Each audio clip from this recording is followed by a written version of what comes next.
जब दिलों में तूफान उठता है तो आसमान भी गरज उठता है। और जब प्यार, धोखा और राज एक साथ टकराते हैं तो कहानी बदल जाती है। आज के एपिसोड में गहरी भावनाओं, जादुई रहस्यों और दर्दनाक सच्चाइयों का जोरदार टकराव देखने को मिला। आइए जानते हैं क्या हुआ आज। वीडियो शुरू करने से पहले कृपया हमारे चैनल को लाइक और सब्सक्राइब करें और लेटेस्ट अपडेट्स कभी मिस न करें। इसके लिए बेल आइकन दबाना न भूलें। अब चलिए वीडियो शुरू करते हैं। एपिसोड की शुरुआत होती है अर्जुन के खुलासे से, जो विहान को बताता है कि वो भले ही गौरी को नहीं मना पाया, लेकिन वो खुद ही वापस आ गई। विहान ये कहकर अपने भाइयों को चौंका देता है कि गौरी केवल संध्या के लिए आई है और शादी के बाद चली जाएगी। हर्ष सलाह देता है कि उसे गौरी पर दबाव नहीं डालना चाहिए, बल्कि प्यार से मनाना चाहिए। बाद में विहान देखता है कि गौरी अपना सामान पैक कर रही है, तो वह उसका सामान छिपा देता है ताकि वह न जा सके। वह एक बार फिर उसे धन्यवाद देता है, लेकिन गौरी उसके शब्दों को अनसुना कर देती है। वो कहती है कि वो संध्या के लिए हमेशा रहेगी, लेकिन इस घर में नहीं। वह कॉन्ट्रैक्ट की बात नहीं करना चाहती और स्वीकार करती है कि उसे चारू की भी फिक्र है।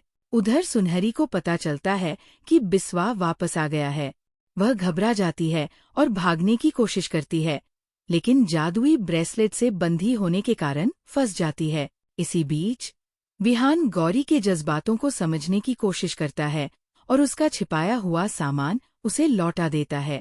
वो कहता है कि अब बाहर जाना सुरक्षित नहीं है, क्योंकि मौसम खराब है। एक मौसम जो उसने जादू से खुद बनाया है। तूफान और बिजली की गर्जन से डरी गौरी उसे गले लगा लेती है। विहान उसे हंसाने के लिए मजाक करता है कि उसने 40 वड़ा पाव मंगवाए हैं, और गौरी मान जाती है। वो वड़ा पाव लाने बाहर निकल जाता है। इसी दौरान रेखा विहान को कॉल करती है और पैसे की मांग करती है ताकि गौरी घर में चुपचाप रह सके। वह ताना देती है कि अगर 1 करोड़ मिल जाए तो गौरी रुक जाएगी। ये सुनकर विहान का दिल टूट जाता है।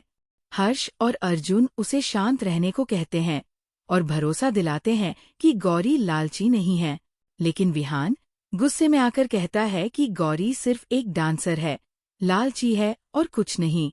गौरी ये सब सुन लेती है और टूट जाती है। जब विहान लौटता है तो वह उसे जाने के लिए तैयार देखता है। गुस्से में वह कहता है कि अब वह चाहे तो जा सकती है, लेकिन फिर व्यंग्य से पूछता है कि बताओ कितने में रुकोगी? संध्या को बचाने की कीमत क्या है? गौरी ये सुनकर गुस्से में उसे थप्पड़ मार देती है। विहान ताना मारता है कि उसे अपनी इज्जत का बहुत घमंड है, लेकिन वह सिर्फ एक नाचने वाली है। टूटे दिल और आत्मसम्मान के साथ गौरी कहती है कि उसे कोई पैसे नहीं चाहिए और वह जा रही है। तभी अचानक कहानी में आता है सबसे बड़ा मोड़। विहान अपनी असली पहचान उजागर करता है। वह एक डावांश है, एक राक्षसी लोक का राजा, जिससे डायने तक डरती है। वह हवा में वस्तुएं उड़ाने लगता है, अपनी शक्ति दिखाता है और कहता है कि वह किसी भी कीमत पर अपने परिवार को नहीं टूटने देगा। वह एक बार फिर पूछता है, बोलो क्या कीमत है तुम्हारी? लेकिन तभी गौरी उसके सामने से गायब हो जाती है। गौरी चुपचाप घर से निकलने की कोशिश करती है, लेकिन अचानक उस पर सुनहरी का वश हो जाता है। क्या अब गौरी एक नई डायन बन चुकी है? क्या विहान अपनी गलती का पछतावा करेगा? और क्या डावांश बनकर वो सचमुच अपने परिवार को बचा पाएगा? जानने के लिए जुड़े रहिए जादू तेरी नज़र के साथ।